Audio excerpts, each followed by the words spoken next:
আপনারা শুনছেন YouTube channel ভৌতিক ও আধ্যাত্মিক। আমি বসির আছি, আপনাদের সাথে থাকবো ঘটনার পুরোটা সময় জুড়ে। আপনারা যারা নিয়মিত, আপনাদের জন্য রইল ভালোবাসা, আর যারা নতুন তাদের জন্য রইল উদ্ধত্ত আহ্বান। আমাদের চ্যানেলটি সাবস্ক্রাইব করে পাশে থাকুন, কমেন্ট সেকশনে আপনার মূল্যবান মতামত জানান, আর হ্যাঁ, বন্ধুদের সঙ্গে ঘটনাটি শেয়ার করতে ভুলবেন না। যারা এ ভয়ের অন্বেষণে আমাদের সঙ্গে যুক্ত হয়েছেন বা ভবিষ্যতে যুক্ত হবেন, আপনাদের সবাইকেই আমাদের আন্তরিক শুভেচ্ছা এবং অভিনন্দন। সেই সাথে আমরা এখানে সত্য ঘটিত, অতিপ্রাকৃত ও মর্মস্পর্শী আধ্যাত্মিক ঘটনার অলৌকিক রহস্য উন্মোচনে অবিচল মনোযোগী। যে কোনো সময় আপনার জীবনে বা আপনার পরিচিতদের মাঝে ঘটে যাওয়া অদ্ভুত বা অতিপ্রাকৃত কোনো ঘটনা আমাদের অবগত করাতে বিনা দ্বিধায় ইমেইল করতে পারেন। আপনার আশেপাশের ভয়ঙ্কর অভিজ্ঞতা কিংবা এমন কোনো ঘটনাবলী যা হৃদয় স্পর্শ করে ভয়ের এক দুনিয়ায় নিয়ে যায়, সেগুলো আমাদের সঙ্গে ভাগ করে নিতে পারেন। আমাদের ইমেইল করার ঠিকানাটি হচ্ছে basishar2294@gmail.com, অর্থাৎ bashirkhan2294@gmail.com। আমরা এই ভৌতিক ও রহস্যময় বর্ণনাসমূহ সংরক্ষণ করে শ্রোতাদের নিকট যথাযথ মর্যাদায় উপস্থাপন করব, যেন আমরা সবাই একসাথে আত্মার অন্ধকার গভীরে প্রবেশ করে রহস্যময়তার প্রকৃত রূপ উপলব্ধি করতে পারি। আপনাদের নিষ্ঠাবান সহযোগিতার প্রত্যাশায় আবার অগ্রিম ধন্যবাদ জ্ঞাপন করছি। পৃথিবীতে সকল সৃষ্টিরই নিজস্ব একটি বার্তা রয়েছে, যেই বার্তা সবাই ধরতে পারে না। আমরা সেই সব ভৌতিক, অতিপ্রাকৃত এবং আধ্যাত্মিক ঘটনাসমূহ আপনাদের সামনে তুলে ধরার চেষ্টা করে থাকি। মানুষ প্রয়োজনে কত কিছুই না করে থাকে। আমরা জানি মানুষের বেসিক নিড হচ্ছে অন্ন, বস্ত্র, বাসস্থান, শিক্ষা, চিকিৎসা। পৃথিবীতে অতিপ্রাকৃত ভৌতিক ঘটনাসমূহ খেয়াল করে দেখবেন, এই 5টা বেসিক নিডের সাথে তুলনামূলকভাবে ওতপ্রোতভাবে জড়িত। প্রিয় লিসেনার্স, আজকে আমরা একটি সত্য ভৌতিক স্কুল কেন্দ্রিক ঘটনা শেয়ার করব। প্রিয় লিসেনার্স, সঙ্গত কারণেই আজকের ঘটনাটি স্থান এবং যাদের সাথে ঘটা তাদের কারোর নাম সঙ্গত কারণেই প্রকাশ করতে পারছি না। আন্তরিকভাবে দুঃখিত প্রিয় লিসেনার্স, আপনাদের কাছে ক্ষমা চেয়ে নিচ্ছি এই নাম অথবা স্থান প্রকাশ করতে না পারার জন্য। প্রিয় লিসেনার্স, কথা না বাড়িয়ে চলুন আমাদের ঘটনার মূল পর্বে আমরা প্রবেশ করি। প্রিয় লিসেনার্স, একটি বিষয় আপনাদের অগ্রিম জানিয়ে রাখি, আমরা ঘটনাটির কিছু সূচনা এবং মোটামুটি একটি সুস্পষ্ট ধারণা দেওয়ার চেষ্টা করে থাকব। প্রথমেই ঘটনাটি স্কুল কেন্দ্রিক একটি সত্য ঘটনা অবলম্বনে বিশেষ কারণে রূপক ও ছদ্মনাম ব্যবহার করে ঘটনাটি উপস্থাপন করতে হচ্ছে। আমি আবারও বলছি, এই অনাকাঙ্ক্ষিত বিষয়টির জন্য আপনারা ক্ষমাসুন্দর দৃষ্টিতে দেখবেন। কোন জেলার উত্তরে অবস্থিত ছোট্ট একটি গ্রাম, নাম ভবেরহাট। নাম শুনে মনে হতে পারে এখানে শুধু কৃষক আর শান্ত প্রকৃতি। কিন্তু এই গ্রামের বুকে দাঁড়িয়ে আছে একটি স্কুল, ভবেরহাট সরকারি প্রাথমিক বিদ্যালয়, যেটি গত 20 বছর ধরে বন্ধ পড়ে আছে। স্কুলটি এমন অবস্থানে যেখানে পাশে একটা পুরনো বটগাছ, সামনে পাকা রাস্তা আর পেছনে ধানক্ষেত। দিনের বেলায় জায়গাটা নিরীহ মনে হয়, রাত নামলেই সময় যেন থমকে দাঁড়ায়। শব্দ শুনতে পাওয়া যায়, চিৎকার, হাসির শব্দ, আর কারো কারো মতে একটি প্রাচীন সংস্কৃত মন্ত্রোচ্চারণ। একদিন রবি ইউটিউবে একটা কমেন্ট দেখে চমকে যায়। ভাই, ভবেরহাটের সেই পুরনো স্কুলের কথা শুনেছেন? বলতেছে ওখানে এখনো কিছু আছে, ভিডিও করেন ভাই। এই কমেন্ট তার মনে আগুন ধরিয়ে দেয়। সে সিদ্ধান্ত নেয় স্কুলেই হবে তার পরবর্তী ডকুমেন্টারি। রবি তার ক্যামেরা, ড্রোন আর সাউন্ড রেকর্ডার নিয়ে রওনা দেয় ভবেরহাটের পথে। তার সঙ্গে যায় তার বিশ্বস্ত বন্ধু হাসিন। গ্রামে পৌঁছানোর পর তারা প্রথমেই স্থানীয় মসজিদের ইমাম সাহেবের সঙ্গে দেখা করেন। ইমাম সাহেব চোখ নামিয়ে বলেন, তুমি যে স্কুলের কথা বলতেছ, ওখানে আমি জীবনে একবারই গিয়েছিলাম। রাত 12টার পর যাইবা না ভাই, যাইবা না, আল্লাহর কসম। ওইখানে মানুষ ছাড়া অন্য অন্য অনেক কিছু আছে। ইমাম সাহেবের কথা শুনে রবি আর হাসিন হাসে। ভৌতিক ভিডিও বানায়, তারা ভৌতিক ভিডিও বানায় বলেই এসব কথা প্রায়ই শোনে। কিন্তু তারা জানতো না এইবার যেটা সামনে আসবে তা শুধু ভিডিওর জন্য নয়, তাদের জীবনটাই বদলে দেবে। সাধারণ মানুষের কাছে এটি একটি নিরীহ চাষাবাদে পরিপূর্ণ গ্রাম, কিন্তু গ্রামের কেন্দ্রে দাঁড়িয়ে আছে একটি পরিত্যক্ত ভবন, ভবেরহাট সরকারি প্রাথমিক বিদ্যালয়। স্কুলটি 1974 সালে প্রতিষ্ঠিত হয়েছিল। বহু শিশু এখানে পড়েছে। 2002 সালের মাঝামাঝি হঠাৎ স্কুলটি বন্ধ করে দেওয়া হয়। কোনো সরকারি কারণ না থাকলেও স্থানীয়দের দাবি স্কুলে অশুভ কিছু ঘটেছিল। প্রথম কয়েক বছর স্কুল বন্ধ থাকলেও এলাকার লোকজনের মধ্যে নানা গুজব ছড়াতে শুরু করে। রাতে স্কুল ভবনের জানালায় ছায়া দেখা যায়, শিশুর কান্নার শব্দ শোনা যায়, আবার কেউ কেউ স্কুলে আগুন জ্বলতে দেখেছে। ফলে স্কুলটি আজ একেবারেই পরিত্যক্ত, বন জঙ্গলে ঢেকে গেছে, আর কেউ সেদিকে পা বাড়ায় না। রবির বয়স 25, কিন্তু সাহস আর কোলাহলে পরিপূর্ণ। ইউটিউবে তার একটি চ্যানেল রয়েছে, রবি ফিল্মস নামে, যেখানে সে বাংলাদেশের রহস্যজনক স্থানগুলো নিয়ে ডকুমেন্টারি বানায়। তার ভিডিওতে দৃশ্য, শব্দ এবং স্থানীয় ইতিহাসের মিশেলে সৃষ্টি হয় ভয় আর সত্যের এক জটিল কাহিনী। মূলত রবি একদিন তার ইউটিউবের এক সাবস্ক্রাইবার কমেন্ট করে, ভাই, নাটোরের সেই পরিত্যক্ত স্কুলের কথা শুনেছেন? এখানে কিছু একটা আছে, চাইলে ভিডিও করেন। কমেন্টটি পড়তে পড়তেই রবির মনে পড়ে যায় তার ছোটবেলার সেই পুরনো স্মৃতি। ঠিক এই স্কুলেই সে ক্লাস 3 পর্যন্ত পড়েছিল, কিন্তু তারপর তার বাবা মা তাকে ঢাকায় নিয়ে যায়। এখন সেই স্কুলের রহস্য খুঁজে বের করাটা তার আনন্দের এবং নতুন একটি মিশনও বটে। সে মোতাবেক রবি সিদ্ধান্ত নেয় এই স্কুলের ভৌতিক ইতিহাস নিয়ে একটি পূর্ণদৈর্ঘ্য ডকুমেন্টারি তৈরি করবে। রবি সাথে নেয় তার বন্ধু হাসিনকে, একজন দক্ষ সাউন্ড রেকর্ডিস্ট।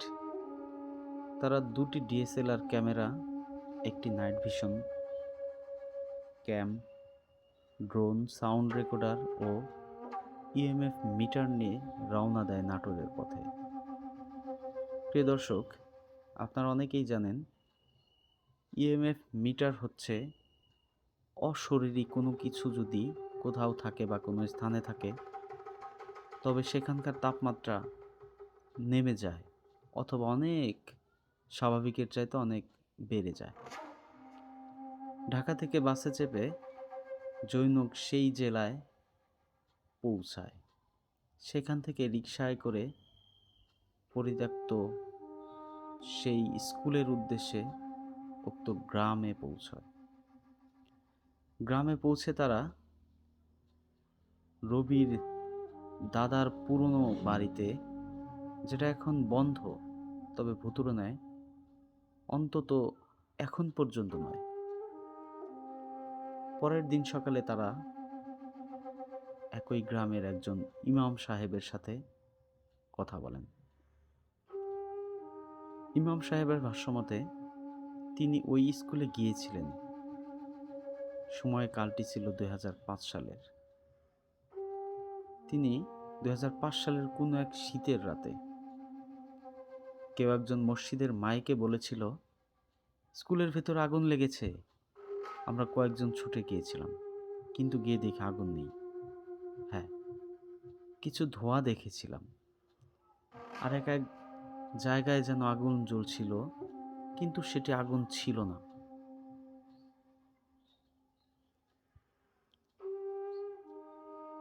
এইসব ভয়ঙ্কর কিছু ভৌতিক অলৌকিক দৃশ্য দেখে আমি জ্ঞান হারিয়ে পড়ি।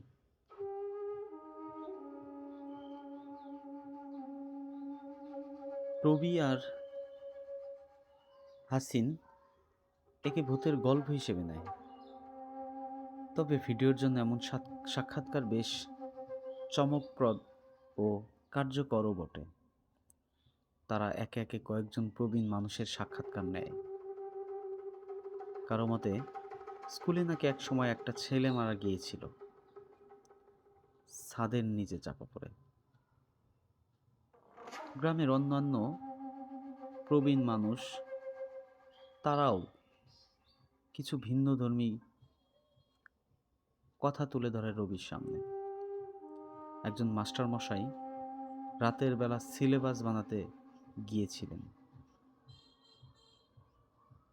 অর্থাৎ উক্ত স্কুলটি যখন পুরোদস্তুর কার্যক্রম পরিচালনা করত, কোন এক মাস্টার মশাই সেখানে কাজ করতে যায়।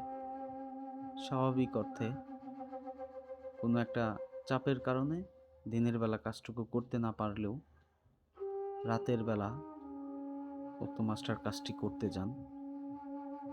তিনি আর ফিরে আসেননি।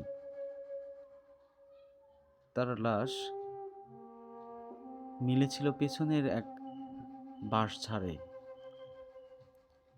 অন্য এক প্রবীণের মতে স্কুলের লাইব্রেরিতে কারো কান্নার শব্দ শোনা যেত, এবং এটা এতটাই বিশ্বস্ত ছিল যে অনেকের মুখে এ কথাটি প্রচলিত হয়ে গিয়েছিল। প্রিয় লিসেনার্স, এমনকি ক্লাস চলাকালেও লাইব্রেরি থেকে কান্নার শব্দ শোনা যেত। রবি এসব শুনে বুঝে যায় এই জায়গাটা শুধু ভৌতিক নয়, লোকমুখে অনেক দুঃখ আর মৃত্যু জড়ানো। রাত 12টা, তারা স্কুলে প্রবেশ করে। ঘুটঘুটে অন্ধকার, তবে ক্যামেরার ইনফ্রারেড লাইট মোড চালু। চারদিকে বন জঙ্গল। স্কুলের জানালায় ধুলা জমেছিল, দরজা আধা খোলা। প্রথমেই রবি ইএমএফ মিটার খেয়াল করলে দেখতে পায় তীব্র সংকেত পাচ্ছে। এই আশেপাশে, স্কুলের আশেপাশে অস্বাভাবিক, একদমই অস্বাভাবিক ইলেকট্রোম্যাগনেটিক তরঙ্গ ইএমএফ মিটারে তীব্রভাবে সংকেত দিচ্ছে। হঠাৎ করে হাসিন থেমে যায়। রবি, তুই শুনলি?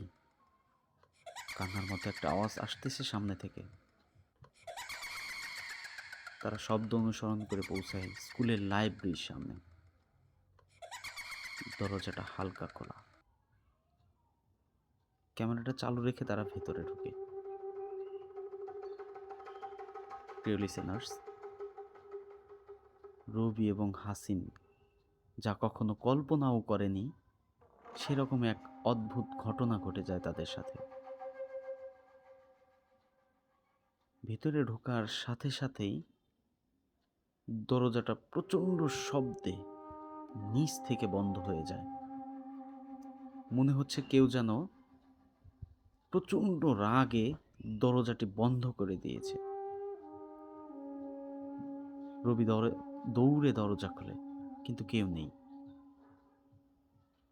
হাসিন কাঁপতে কাঁপতে বলে, ভাই, আমি আমি আর থাকবো না।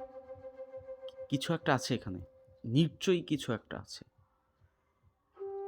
তারা রাত 1টার দিকে বেরিয়ে যায় স্কুল থেকে, কিন্তু ক্যামেরায় রেকর্ড হওয়া ভিডিও পরে দেখে তারা একদম চমকে ওঠে। ভিডিওতে দেখা যায় লাইব্রেরির জানালার পাশে একটা ছায়ামূর্তি দাঁড়িয়ে, কোনো মুখ নেই, শুধু মানুষের মতো আকৃতি। মনে হচ্ছে কালো অন্ধকারের একটি দলা। আর ক্যামেরার ব্যাকগ্রাউন্ডে স্পষ্টভাবে শোনা যায় একটা মেয়ের গলা, আমার বইটা দে, আমি আমি এখানেই থাকি। এই কথা শুনে রবির মনে পড়ে যায় সে যখন এই স্কুলে পড়াশোনা করত তখন একটা মেয়ে একবার লাইব্রেরিতে আটকে গিয়েছিল, সেখানেই তার মৃত্যু হয়েছিল।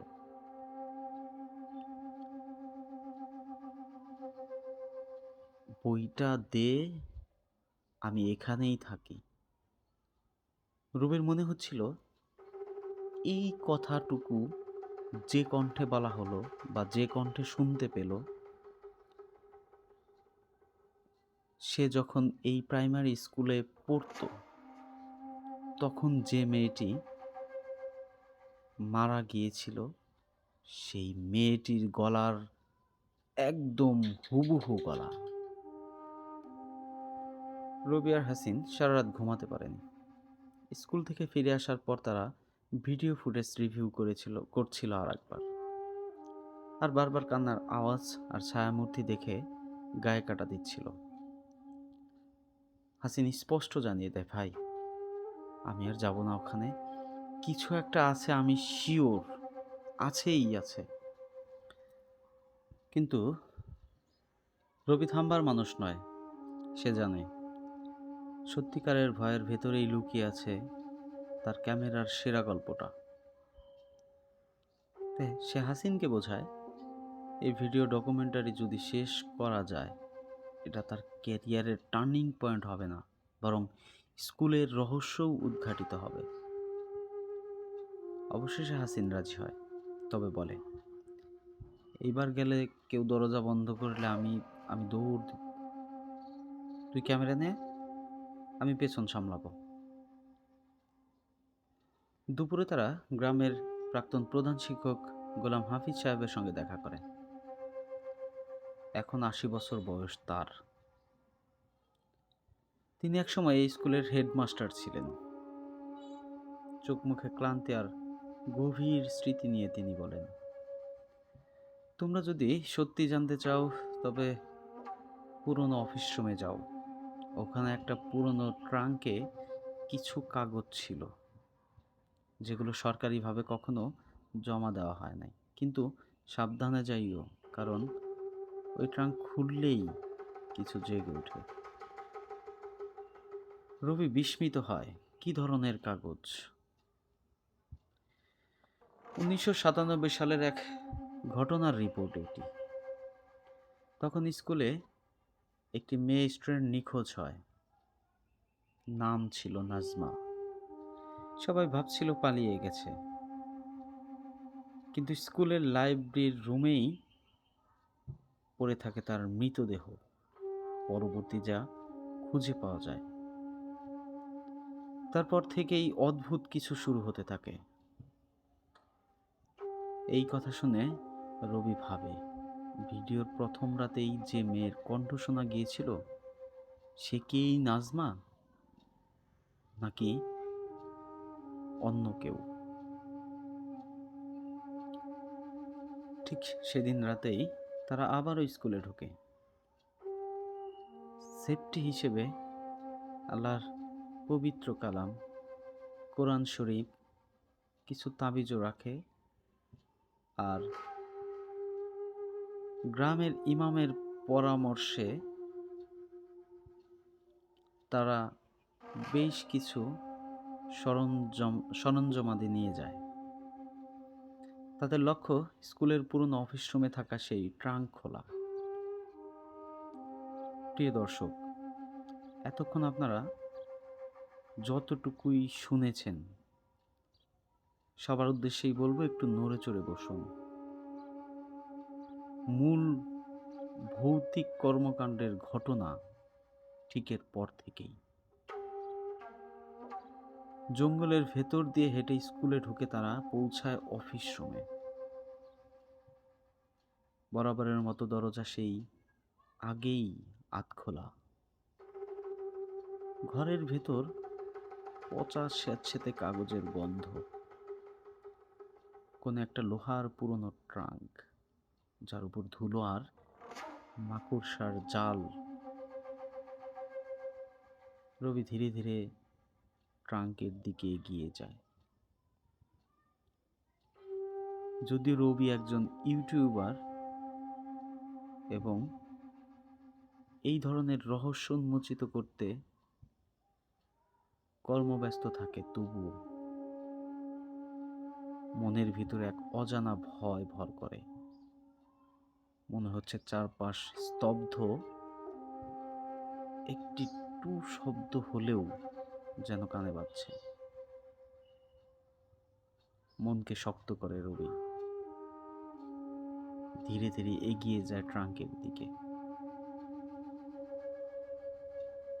ট্রাঙ্কের উপরে জমে থাকা ময়লা, ধুলোবালি আর মাকড়সার জাল ধীরে ধীরে পরিষ্কার করে তালা ভাঙে।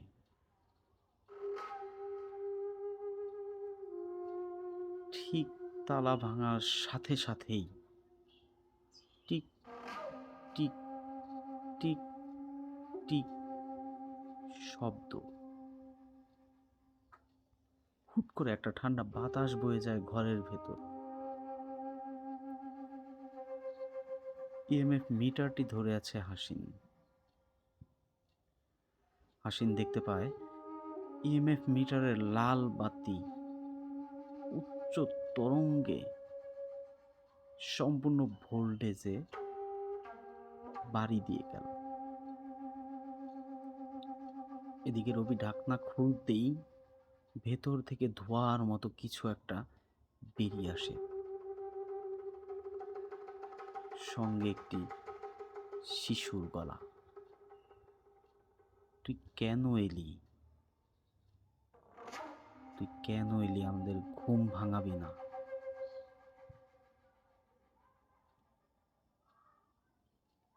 ট্রাঙ্কটি আস্তে আস্তে রবি সাহস করে সম্পূর্ণ খুলে ভেতরে দেখতে পায় একটি সরকারি রিপোর্ট।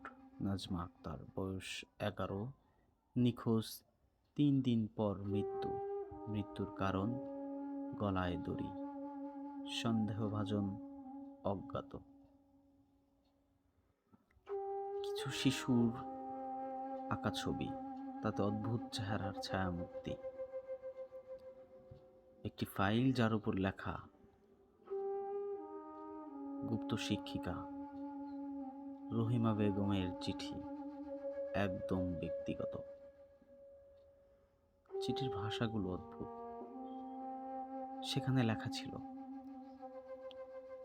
নাজমা শুধু শিশু ছিল না, ওর শরীরে কিছু প্রবেশ করেছিল, এক প্রাচীন আত্মা। যাকে কেউ কেউ কালা আত্মা বলে।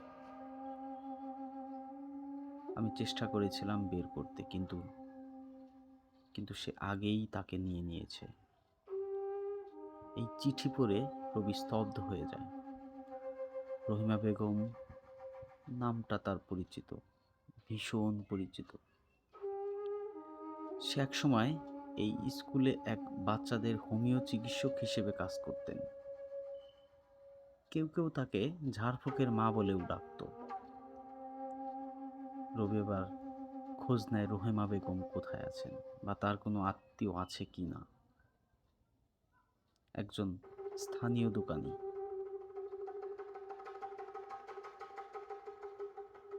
আপনি যদি জানতেই চান তবে কালীগঞ্জ বাজারের পাশে থাকেন বুড়ো রমিজ।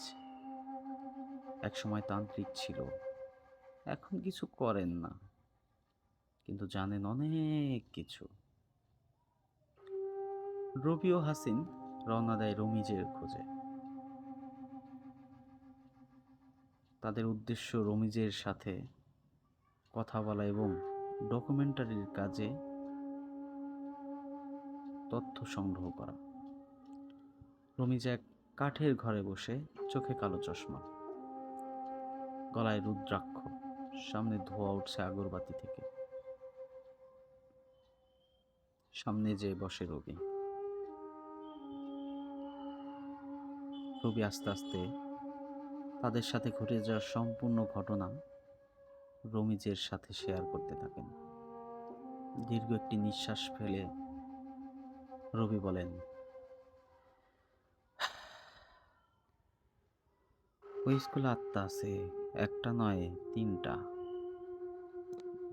কিন্তু প্রধান আত্মা যে আসন করেছিল তার নাম ছিল ঘন কালা। এটি কিন্তু সাধারণ আত্মা না, বরং এক কালোতান্ত্রিক আত্মার অংশ। নাজমা ছিল মাধ্যম, তার শরীরেই সে প্রবেশ করেছিল। হাসিন অবাক হয়ে বলে, তবে কি এই জিনিসগুলো এখানে ওখানে আছে? আছে, ঘুমিয়ে আছে, কিন্তু ট্রাঙ্ক খোলার ফলে আবার ডাক পেয়েছে। সময় যত যাবে ততই জাগবে।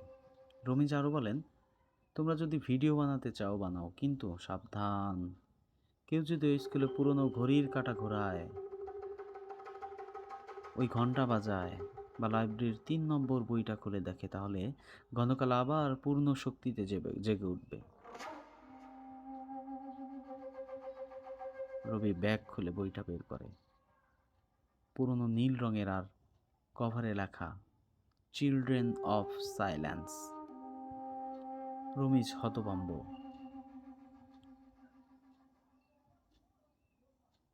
তুমি তো ডাক দিয়েছ ছেলেটা, এখন তোমারই জবাব দিতে হবে।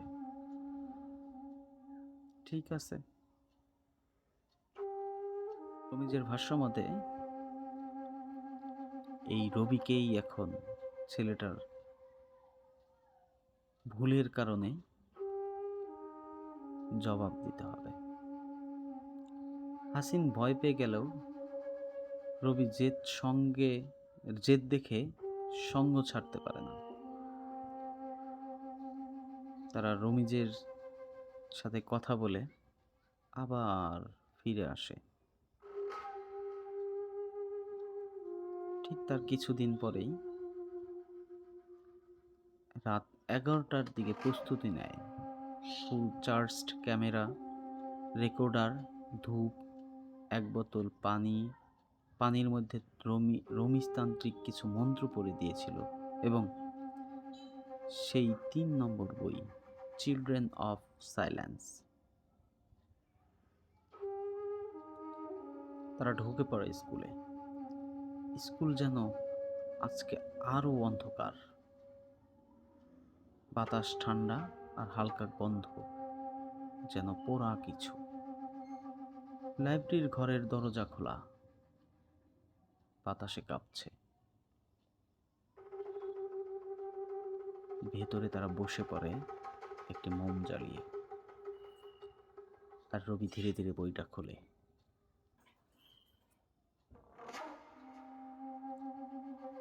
প্রথম পাতায় লেখা, silence is not peace, it is the breath of the did.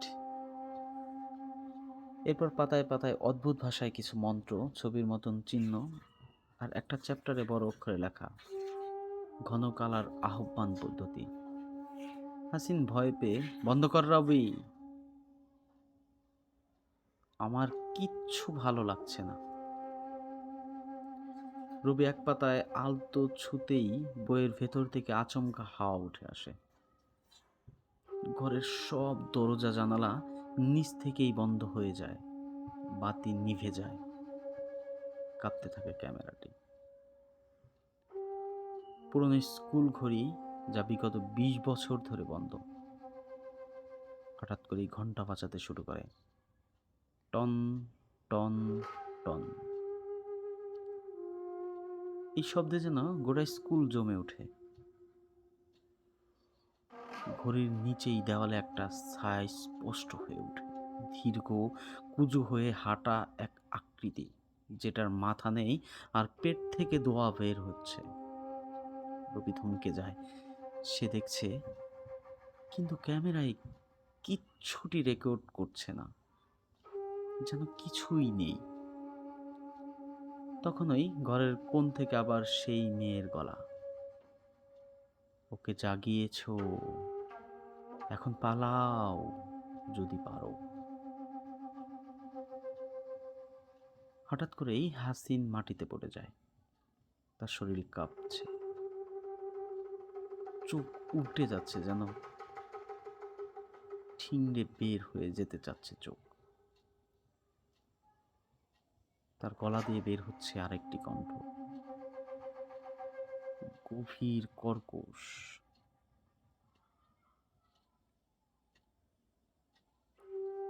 তিনবার পড়েছ, 3 ডাক দিয়েছ, আমি এসেছি। সহ্য করতে পারে না রবি। রবি চিৎকার করে ওঠে, কে তুমি? হাসিনকে ছেড়ে দাও।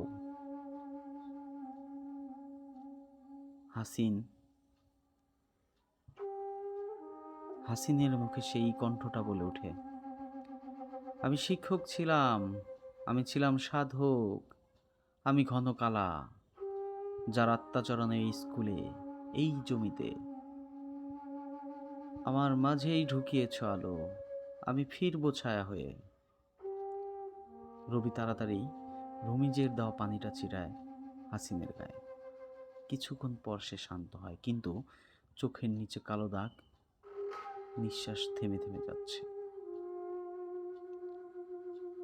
হঠাৎ লাইব্রেরির দেওয়ালের গায়ে চলতে থাকে এক অভাবনীয় দৃশ্য, প্রজেকশনের মতো। এক পুরাতন দিনের ক্লাসরুম, যেখানে শিক্ষক হঠাৎ পড়ে যাচ্ছেন। একজন মেয়ে নাজমা কোনো কিছুর দ্বারা ছুঁয়ে যাচ্ছে সেই শিক্ষকের পিঠ, এবং তার শরীর থেকে বেরিয়ে যাচ্ছে কালো ধোঁয়া। তারপর দেখা যায় সেই মেয়ের চোখ লাল হয়ে গেছে, গলা দিয়ে কথা আসছে না তার, কিন্তু সে লিখছে এক নাম, ঘন কালা।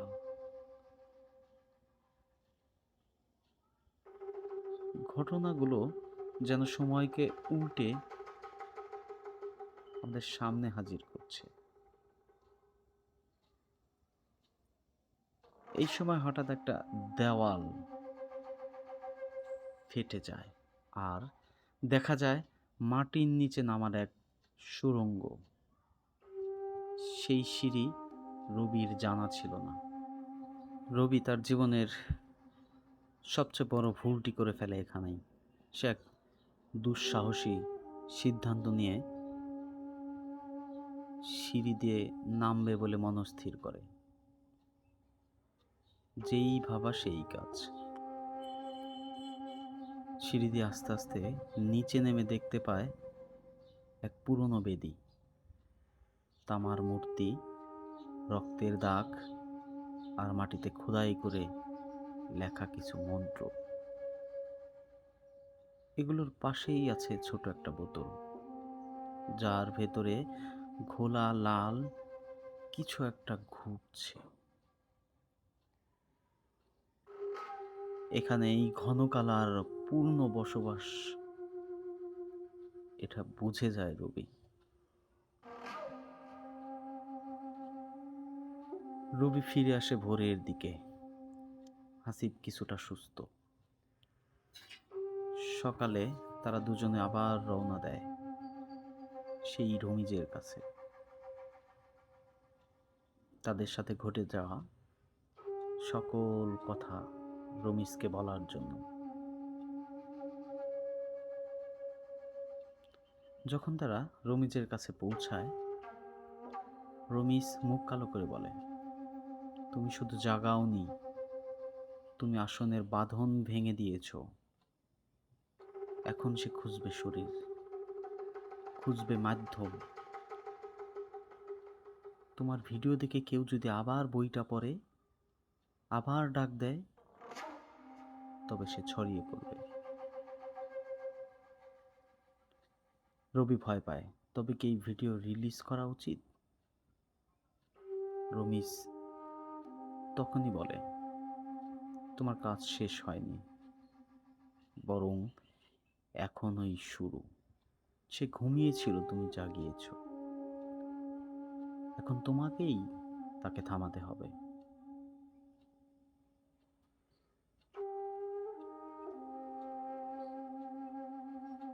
ঘটনার পরদিন সকালে রবি তাদের রাতের ভিডিওগুলো রিভিউ করতে বসে। কিছু অংশে শুধু অন্ধকার, কিন্তু কিছু দৃশ্য এমন ছিল যেগুলো দেখে গা শিউরে ওঠার মতো। একটা ফুটেজে দেখা যায় রবির পাশে দাঁড়িয়ে আছে এক ছায়ামূর্তি, তার হাত যেন রবির কাঁধে, কিন্তু রবি কিছুই টের পায়নি তখন। আরেকটি দৃশ্যে লাইব্রেরির দেওয়ালে লেখা উঠেছে এক ভয়ঙ্কর বার্তা, তুই এখন পথ, তোকে দিয়েই ফিরবো আমি। রবির শরীরে কাঁটা দেয়, সে বুঝে যায় ঘনকালা শুধু ঘুম থেকে জেগেছে না, বরং তাকে কেন্দ্র করে নিজের পথ তৈরি করেছে।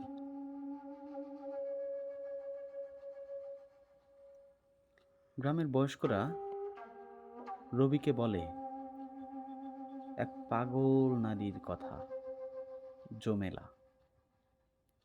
সে একসময় স্কুলের ঝাড়ুদার ছিল। 1997 সালের পর থেকেই সে উন্মাদ হয়ে যায়। এখনো বাজারে হঠাৎ হঠাৎ গলা চিৎকার করে বলে, ঘন্টা বাজে, আবার বাজে, নাজমা ফিরে আসছে। রবি তাকে খুঁজতে থাকে, মাঠঘাট পথ প্রান্তর পেরিয়ে সে খুঁজতে থাকে, খুঁজেও পায়। রবি তাকে খুঁজে পায় নদীর ঘাটে বসা, কাদা মেখে গুনগুন করছে। রবি জমেলাকে জিজ্ঞাসা করতেই সে হঠাৎ গম্ভীর হয়ে ওঠে, চোখ স্থির করে বলে, তুই নাজমার নাম জানিস? নাজমার গায়ে সে ছিল, কিন্তু সে প্রথম না, আরো 3টা মেয়ে, 3টা মাধ্যম ছিল, সব হারায় গেছে। ঘনকালা কারো শরীর চাই, আর যদি পায় তবে কবরের মুখ খুলে যাবে। রবি জিজ্ঞেস করে, কবর? কোন কবর? জমেলা গলা চড়িয়ে বলে, স্কুলের পেছনে পুরাতন বাঁশঝাড়ের নিচে 3টা কবর, একটা শিক্ষক, একটা তান্ত্রিক, আর একটা শিশুর। এখানেই কাহিনী শেষ হয়েছে, আর এখন আবার শুরু হইব। রবি পাগলির কথা অনুসরণ করে স্কুলের পেছনে বাঁশঝাড় খোঁজ নেয়। সেখানে গ্রামের কেউই আগে যায়নি। জায়গাটা অদ্ভুত ঠান্ডা, আর গাছগুলো যেন কাঁপছে। মাটি খুঁড়ে এক পর্যায়ে সে 3টা পাথরের ফলক খুঁজে পায়। প্রথম, নুরুল ইসলাম, প্রধান শিক্ষক, মৃত 1968। দ্বিতীয় কবর, আজিজ তান্ত্রিক, মৃত 1957। তৃতীয় কবর, নাম নেই, শুধু লেখা মাধ্যম। এই তৃতীয় কবরের সামনে এসে হঠাৎ করে রবির ক্যামেরা বন্ধ হয়ে যায়। বাতাসে কান্নার মতো শব্দ এবং সেই পুরনো আওয়াজ, তোকে দিয়েই ফিরবো আমি।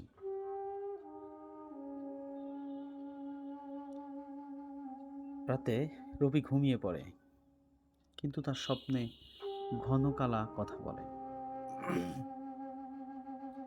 তুই খুলছিস পথ, তোকে দিয়েই আমি ফিরবো, তোর শরীর তোর মন আমার হবে। ঘুম ভেঙে সে দেখে তার বুকে কাঁচি দিয়ে আঁকা কিছু চিহ্ন, 3টি বৃত্ত, আর মাঝখানে উল্টো ইউ অক্ষর। রবি ভয় পেয়ে আবার রমিজের কাছে যায়।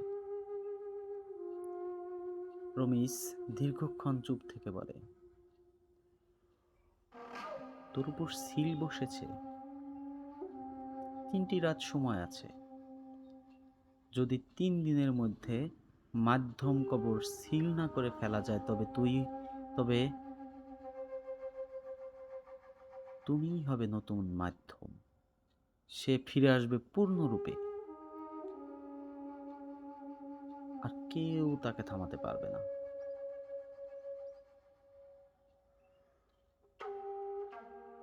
রবির মনে এলোমেলো চিন্তা ঢুকে যায়। কি করবে সে?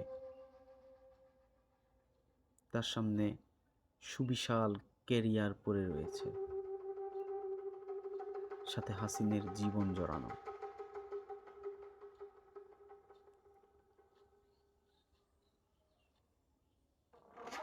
রবি এবার সিদ্ধান্ত নেয়, সে নিজে গিয়ে মাধ্যম কবরের উপর শেষবারের মতো রক্ষা বৃত্ত তৈরি করবে। তবে রমিজ বলে, তোর ভেতরে সে ঢুকতে চাইবে। তুই যদি এক মুহূর্তের জন্য পাস, মন বিগে যায়, তাহলেই শেষ। আমি তোকে মন্ত্র দেই, কিন্তু তুই শেষবারে যদি পিছিয়ে আসিস, তোকে আর আমি ফেরাতে পারবো না।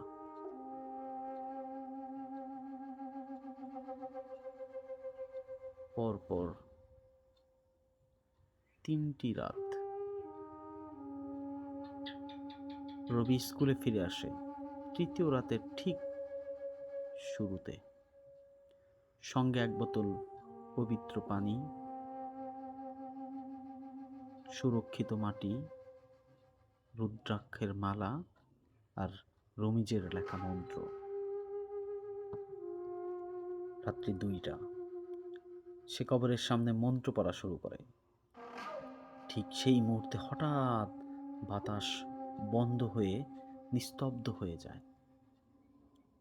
চারপাশের প্রকৃতি যেন রবিকে গিলে খাওয়ার মতো পরিবেশ তৈরি করে রেখেছে। পেছন থেকে আবার সেই ভয়ানক গলা, তুই তো চাইলি ডাকতে, এখন যাচ্ছিস কোথায়? রবি দেখতে পায় ভয়ঙ্কর ছায়া মূর্তি তার চারপাশে ঘুরছে। রবি এবার প্রচন্ড ভয় পায়। সে মনোসংযোগ ধরে রাখার চেষ্টা করলেও তার শরীর আর সায় দিচ্ছে না, কেঁপে কেঁপে উঠছে। ঠিক তখনই ভয়ঙ্কর এক ঘটনা দেখতে পায় রবি। মাটির নিচ থেকে কবর কাঁপতে শুরু করে। রবি মন্ত্রের শেষ লাইনে পৌঁছায়, ফিরে যা, ফিরে যা ছায়া, ফিরে যা, ফিরে যা ঘন কালা। তখনই মাটির নিচ থেকে ভেসে আসে হাহাকারের শব্দ, যেন শত শত মৃত আত্মা চিৎকার করছে। রবি নিজের রক্ত দিয়ে চিহ্ন আঁকে কবরের উপর। ঠিক তখনই হঠাৎ মাটি থেমে যায়।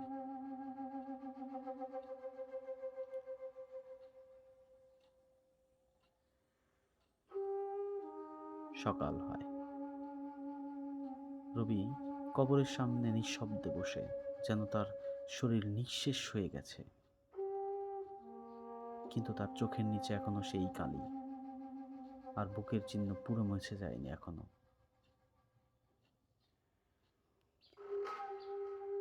রমিজ পরে এসে বলে, তুই জিতছিস, কিন্তু সে পুরো হারেনি। এইটা শুধু প্রথম রাউন্ড। এখন থেকে শুরু হবে আসল যুদ্ধ। আত্মা বনাম মানুষ, স্মৃতি বনাম ভবিষ্যৎ।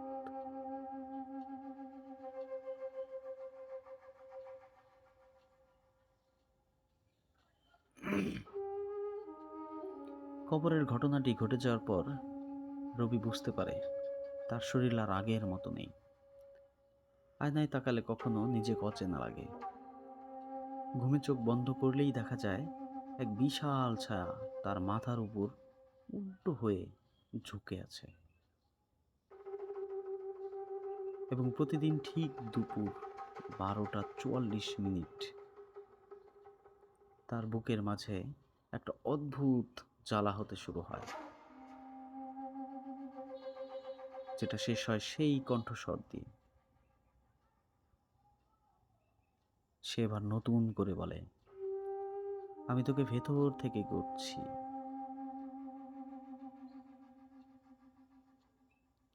রবির বন্ধু হাসিন খেয়াল করে সে দিনে দিনে চুপচাপ, অসহিষ্ণু আর আগ্রাসী হয়ে উঠছে। একদিন দুপুরে গ্রামের 3টি ছোট মেয়ে রবির দাদাবাড়ির সামনে কাঁদতে কাঁদতে আসে। তারা জানায় স্কুলের পেছনে তারা খেলতে গিয়েছিল। সেখানে এক চাচা এসে বলছে, তোমরা তো চাও না স্কুল বন্ধ হয়ে যাক, চলো আমি তোমাদের খেলা শেখাই, ঘড়ি বাজাতে শেখাই। একথা শুনেই এক মেয়ে অজ্ঞান হয়ে পড়ে গিয়েছিল। রবি খবর পায়। শিশুদের মুখে চাচার চেহারা শুনে তার শরীর ঠান্ডা হয়ে যায়। সেই কুঁজো হয়ে হাঁটা মাথাবিহীন ছায়ামূর্তিটি যেন ঘন কালো অন্ধকারের একটি খণ্ড। তবে সবচেয়ে ভয়ঙ্কর, ছোট মেয়েটা যার গলা বসে গেছে, সে কাগজে কিছু লিখে দেয়, ঘন কালা আমার বন্ধু।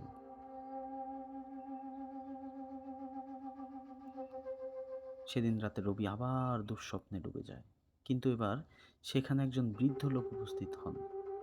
কোমরে গামছা বেঁধে, গায়ে ভগ্ন ধুতি, হাতে একটা কাঠের লাঠি। তিনি বলেন, আমার নাম আজিজ। আমি ঘনকালার প্রথম শিষ্য ছিলাম, কিন্তু ভুল করেছিলাম।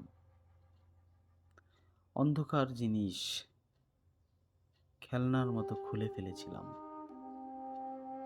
ওকে আমি ডেকেছিলাম। এখন তুই তাকে ফেরাতে চাস? রবি ভয় পেয়ে বলে, তুমি তো মৃত। তুমি তুমি কিভাবে? আজিজ বলে, মৃতদেরও দায়িত্ব থাকে। সে আমার তৈরি দানব। তোর শরীর এখন তার হোটেল।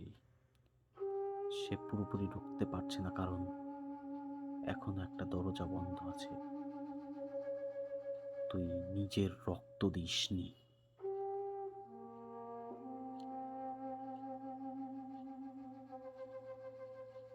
ঘনকালা প্রথম যাকে মাধ্যম বানাতে চেয়েছিল সে ছিল নাজমা, কিন্তু নাজমা শেষ মুহূর্তে আত্মহত্যা করে। ফলে ঘনকালা ধ্বংস হয়নি, বরং অপূর্ণ থেকে গেছে। সে এখন রবির ভেতরে ঢুকতে পারবে, যদি যদি রবির রক্তকে উৎসর্গ করে। রবি প্রশ্ন করে, তবে তাকে কিভাবে থামানো যাবে? এবার আজিজ উত্তর দেয়, যার রক্তে সে প্রথম জায়গা পেয়েছে তার রক্তেই সে ঘুমিয়ে যাবে। তুই যদি খুঁজে পাস সেই উত্তরসূরিকে, তবে সে শেষ হবে। সেই রক্ত নাজমার উত্তরসূরি। রবি খোঁজ শুরু করে নাজমার পরিবার নিয়ে। অনেক খোঁজাখুঁজির পর সে জানতে পারে নাজমার একমাত্র ভাই মোস্তাকিন এখন ঢাকায় থাকে। তিনি নিজেও জানেন না তার বোনের কি হয়েছিল, কারণ 1997 সালের পর থেকে সব বন্ধ হয়ে যায়। রবি ঢাকায় গিয়ে তার সঙ্গে দেখা করে। প্রথমে মুস্তাকিন কিছু বলতে চায় না, কিন্তু রবি সব ঘটনা খুলে বলার পর তিনি চুপ হয়ে যায়। শেষমেশ মুস্তাকিন বলেন,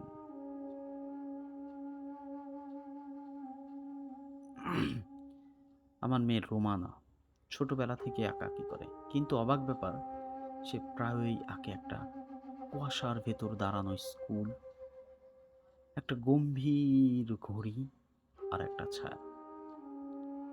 আমরা তো ওকে কখনো স্কুলের কথা বলিনি। এবার রবির গলা শুকিয়ে আসে। তাহলে কি রোমানা সেই উত্তরসূরি?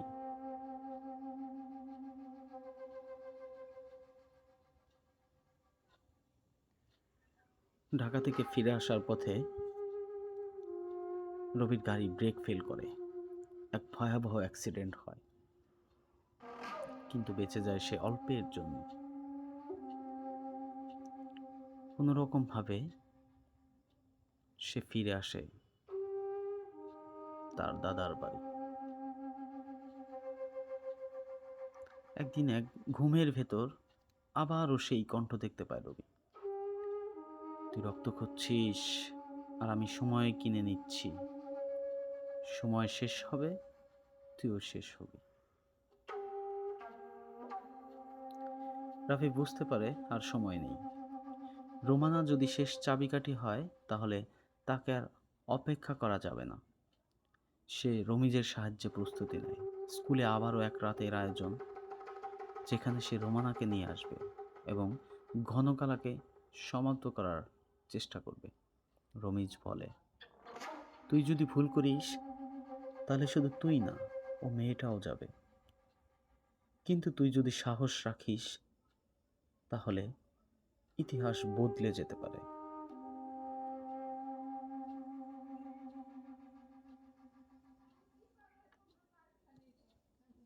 13 বছরের এক শান্তশিষ্ট মেয়ে রোমানা, যার চোখে অদ্ভুত আলো। তাকে নিয়েই ফিরে রবি। সে বুঝতে পারছে কিছু হতে যাচ্ছে, তবুও ভয় পায় না।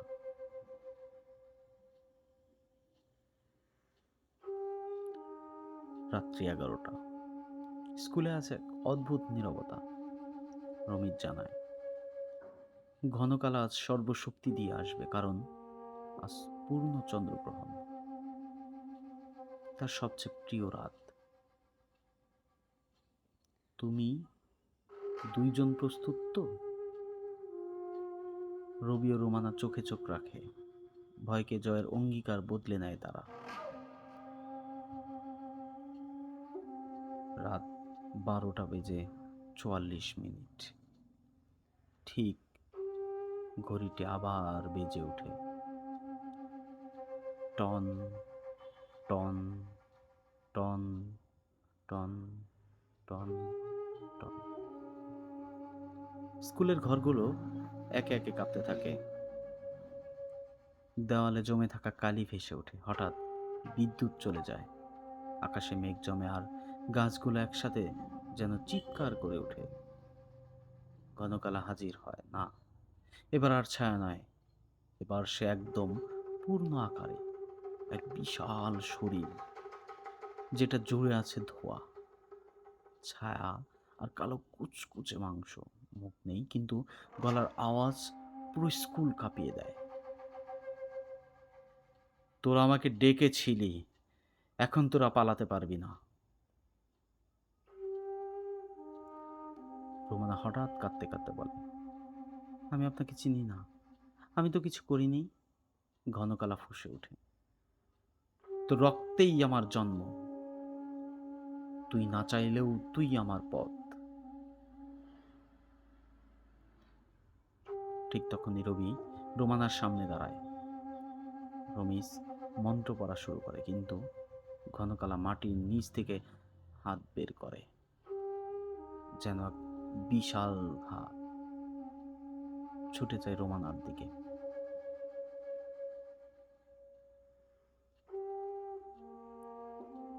রবি এবার নিজেকে ছুড়ে দেয়, সে ঘনকালার ছায়ায় জড়িয়ে পড়ে।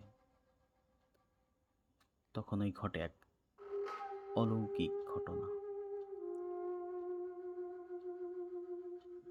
আজিজতান্ত্রিকের আত্মা আবার আসে আর বলে, শুধু সাহস দিয়ে আত্মা থামে না, লাগে ঋণের প্রায়শ্চিত্ত। সে যেহেতু রক্ত চায়, তাকে তোর আত্মা দে।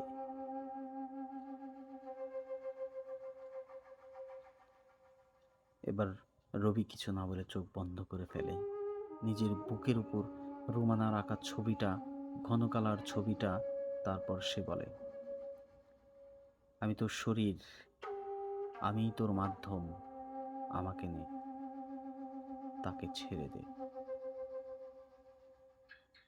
ঘনকালা রবির শরীরে ঢুকে পড়ে।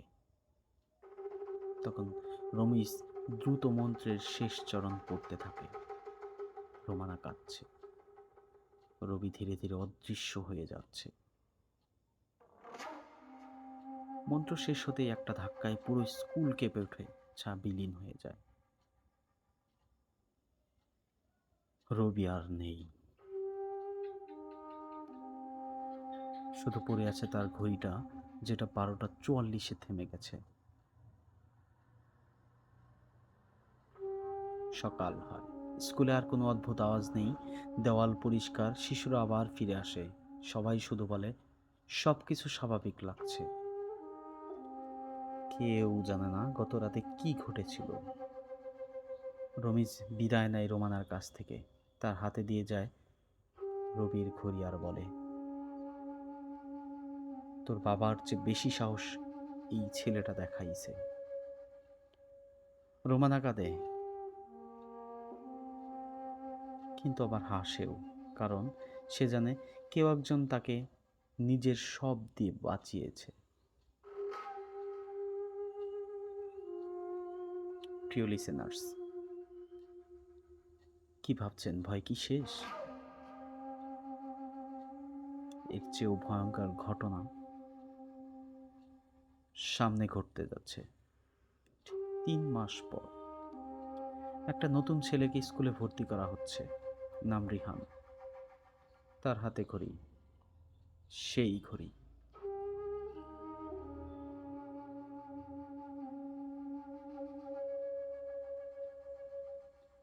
ছেলেটি রাত্রে ঘরে একা বসে, সে আয়নায় নিজের চোখে তাকায়। সেখানে এক মুহূর্তের জন্য দেখা যায় রবির ছায়া। প্রিয় দর্শক, তবে কি ঘনকালা রিহানের মাধ্যমে আবার ফিরবে বা ফিরে এসেছে? এইসব অমীমাংসিত ঘটনা এখনো ঘটে চলছে। তবে স্কুলটিতে এখন আর সেই আগের মতো ভয় নেই। এখন আর সেখানে কান্নার আওয়াজ শোনা যায় না, অদ্ভুতরে কোনো ঘটনা ঘটে না। আমাদের ঘটনাটিতে ব্যবহৃত নাম, ছদ্মনাম এবং আমাদের এই সত্য ঘটনা অবলম্বনে এই ঘটনাটি আশা করি সবার মন জয় করে নিয়েছে। প্রিয় লিসেনার্স, আবার ফিরবো আমরা নতুন কোনো একটি সত্য ঘটনা নিয়ে। সে পর্যন্ত আপনারা ভালো থাকবেন। কিন্তু যাবার আগে উক্ত ঘটনাটি নিয়ে দুটি কথা।